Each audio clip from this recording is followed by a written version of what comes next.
Conhecida como Reforma Eleitoral 2015, promove importantes alterações nas regras das eleições deste ano.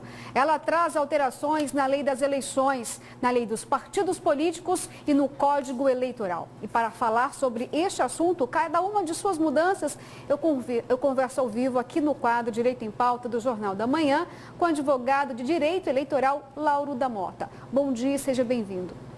Bom dia, é uma satisfação aqui estar.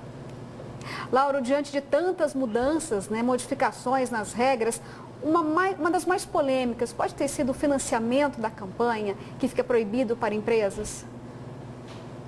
Uma matéria muito discutida ao longo dos últimos anos.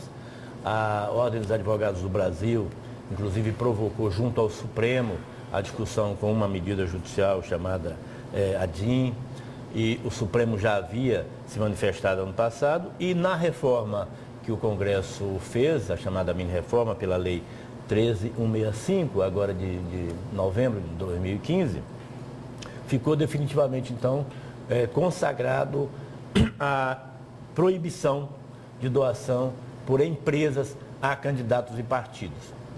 As doações só são permitidas por pessoas físicas, além das outras proibições que já vinham anteriormente.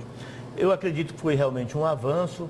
A Ordem dos Advogados e a sociedade como um todo, eu acredito que tem o maior interesse, sobretudo, em que as eleições se processem num clima de igualdade, de paridade entre os candidatos. Alguns levavam vantagens, especialmente os candidatos em disputa com reeleição, os candidatos de maior potencial, com vínculos com empresas, levavam vantagem. Mas o que importa é que realmente agora haverá não só a proibição da doação por empresas, como também a legislação trouxe um controle maior por parte da população, de todos aqueles que quiserem ter acesso às contas de campanha, num prazo de 72 horas, a partir do momento em que a doação é feita, em que ela é lançada na contabilidade da campanha, qualquer um poderá ter acesso a essa movimentação em 72 horas. No dia 15 de setembro haverá uma data para que os partidos e candidatos disponibilizem toda a movimentação ocorrida da campanha começada em agosto até 15 de setembro. Houve também alterações em relação aos limites de gastos, tanto de prefeitos quanto de vereadores? É uma questão interessante. Aqui no estado nós vamos ver disparidades, porque a legislação foi regulamentada, vamos dizer assim, com uma resolução do Tribunal Superior Eleitoral, que, só abrindo um parênteses, edita inúmeras, são mais de 10 resoluções, fazendo a normatização das eleições. É uma espécie de regulamentação que o Tribunal Superior Eleitoral é obrigado, por disposição constitucional, de fazer sobre as eleições.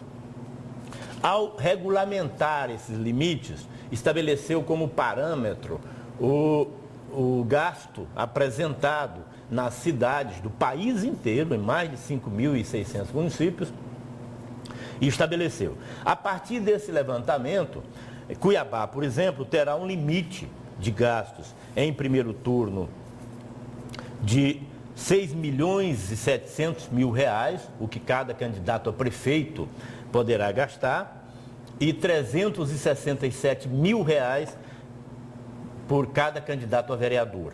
Então, esse é o limite a partir dos números que foram apresentados na eleição de 2012. No segundo turno, em caso de ocorrer em Cuiabá, os candidatos poderão gastar R$2.019.000.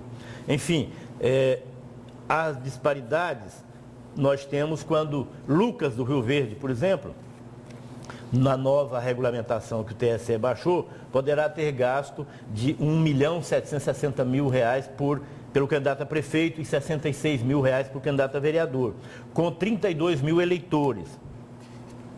1.760.000 para Lucas do Rio Verde. Já Sinop, que tem 80 mil eleitores, terá um limite de R$800.000. Portanto, as disparidades começam aí. O que representa, Lauro, né, essa modificação dos valores? Torna todo o certame mais transparente, uma concorrência mais leal diante do processo eleitoral? Eu acredito que sim. Na verdade, essas disparidades ocorridas aqui no Estado, não se pode acreditar a responsabilidade delas ao Tribunal Superior Eleitoral. Pelo contrário, precisava de um parâmetro e esse parâmetro foi buscado a partir dos gastos feitos. Ou seja, gastou-se, então vamos por aí, vamos fixar em 70%. Mas esses limites deverão ser observados com uma pequena correção de INPC do IBGE até, vamos dizer, agosto e setembro, quando serão realizados os gastos.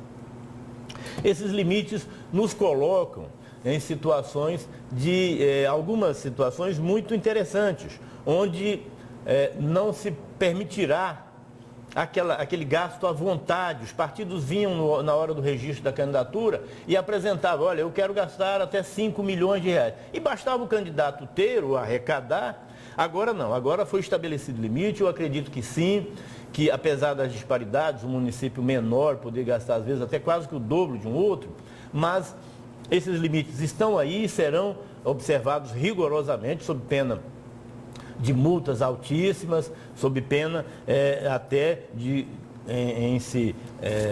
investigando a caracterização de abuso de poder econômico, que é uma coisa muito observada em todas as eleições. O abuso de poder econômico é muito nocivo. Nós já temos no Brasil, nas eleições do país, algo permitido, que eu já acho que também tem as suas distorções, que é o uso do poder econômico. Ou seja, candidatos que dispõem de dinheiro, de recursos, pode vir e gastar, inclusive, do próprio bolso, de acordo com o limite estabelecido, tudo o que ele quiser do próprio bolso.